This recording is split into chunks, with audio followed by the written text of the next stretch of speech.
गेलो तोरा सा प्यार बोल गोरे की छौ विचार गेलो तोरा सा प्यार बोल गोरे की छौ विचार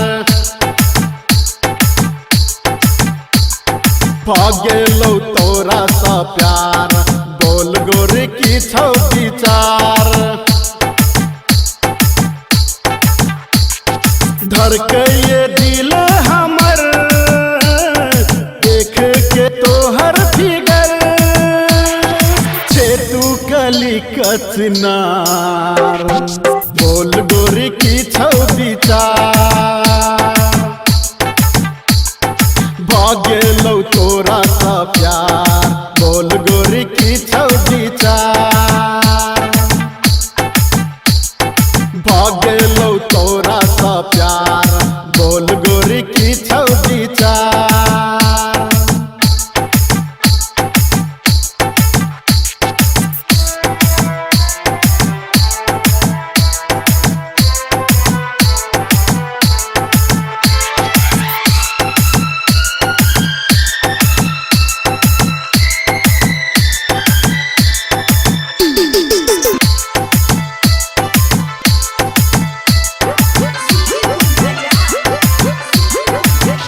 तोहर चेहरा लगे छो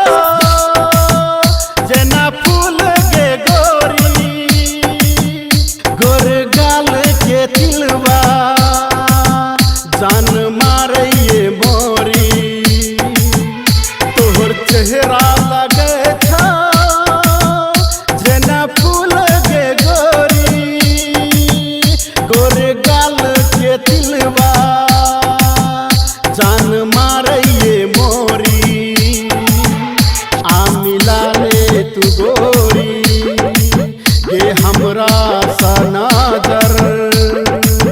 हमरा तू बसा ले अपना दिल के भीतर उड़ल दिल के चैना करार बोल गोरी की छौ विचार गेलो तोरा सा प्यार बोल गोरी की छौ विचार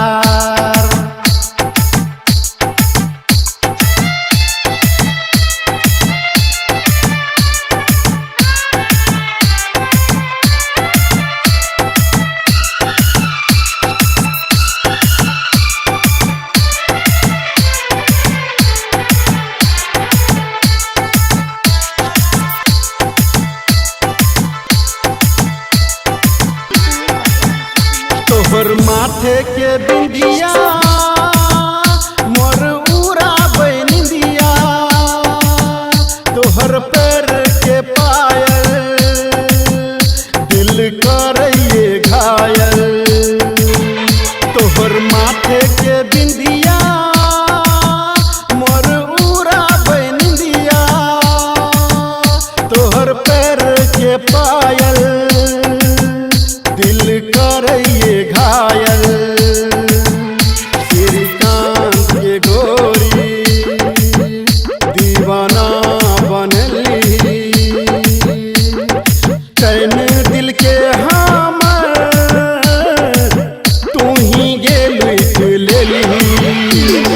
करै छियौ हम इजहार बोल गोरी की छौ विचार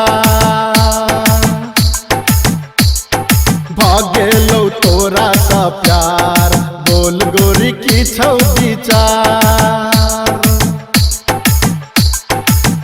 गेलो तोरा सा प्यार बोल गोरी की छौ विचार